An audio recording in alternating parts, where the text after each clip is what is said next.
sorry, apologies. You were seeing strange men walking in the background. That was my husband and our dear friend Richard, who's also part of the allotment, so please excuse us. Yes, this is what I walked in on D4. And once the curtains were open again, the patient was in obvious distress, and I walked over. She didn't want me to touch her, so I just sat in the chair next to her, and the other patients around were obviously talking about it. And she went through a melee of all sorts of things that had happened in the past with her. When doctors don't listen, they have their remit and they have their patients who are going through chemotherapy. Therefore, that patient is going to be scared of chemotherapy. That patient is on this, therefore they are going to feel this. They have almost a list of things that this person is going to feel this because they're going through this.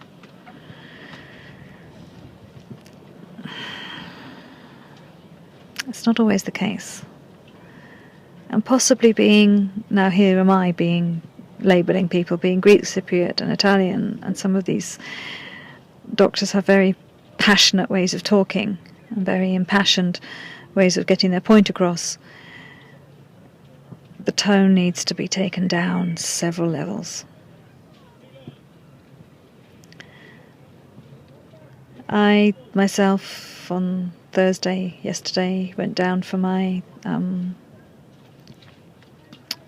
what did I have?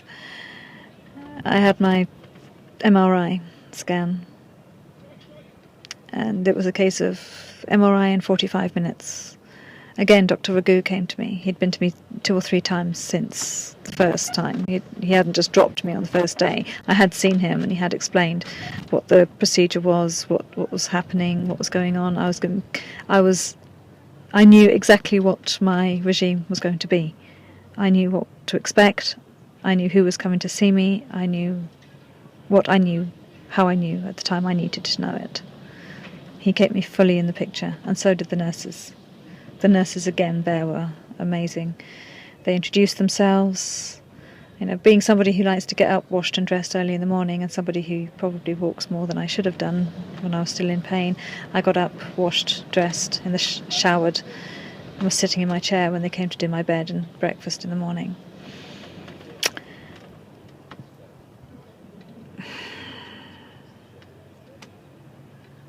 They never pushed themselves on me. They knew I was scared. They knew I was still. They could see me put my head down in my hands like this, and once in a while they would come up and say, "Everything okay?"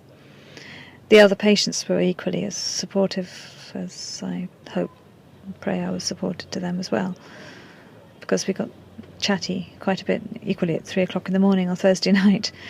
I didn't have a very good night's sleep at all on Thursday, and another lady didn't either, so we came over and had a chat with each other, and again it was a very supportive time, but not the best of sleeps on Thursday. I'm getting my days mixed up, so do excuse me. So Friday, Dr. Raghu came to me and said, right, your MRI is in 45 minutes. 15 minutes late, and when you have your 20 minutes beforehand, you're going to have lorazepam, a certain dose of lorazepam, so that you're calm, because an hour-long MRI is going to be absolute agony for me laying on my back. And he understood that, and he said also, as the porter arrives, you have another 5 mils of Oromorph, so that I am completely knocked out for the MRI. Unfortunately, 15 minutes after he said that, the porter turns up to take me to the MRI. So I was given the lorazepam and the morphine sulfate within about 5 minutes of each other, and taken down to the MRI. And the MRI, I thought, well, I'll be sitting around for about 10-15 minutes. Of course not. I was straight in. So the lorazepam hadn't had an immense amount of time to start working. But after a half an hour, I was starting to snore. inside the MRI scan. Well, I think I did. I was talking about, but that time between the bang bang bangs and all the noises and everything. They ask you how you are, and when I came out of the MRI, the lady said there were a couple of times when I was talking about giraffes, and I was snoring. I didn't answer at all, but they could see my chest going up and down, which was a great relief to them because I knew I was still breathing. So they just left me to sleep, and obviously then I was completely still, so the MRI was perfect for them. I came back onto the ward, and again the patient next to me was being spoken to by 2 or 3 of the same doctors. This time Dr. Ragu was in the background. He was one of the 3 doctors that was in there, but he stayed quiet. He just let the other junior doctors speak to the patient. And again, I'm afraid the patient was being spoken at, not to. The doctor was speaking at the patient and saying, "This is not what are you feeling? You should be feeling this, and what are you doing, and how are you feeling this, and why are you feeling this, and you should not be feeling like this." But she's a human being and she's an individual. And I heard Dr. Ragu say to her later on, after the doctors had gone through the curtains, she told me later that he'd knelt down by her bed, face on face, actually he was slightly below her face then, and said, "You take this as in your time and in your way. We will get to the bottom of this and we will sort this out."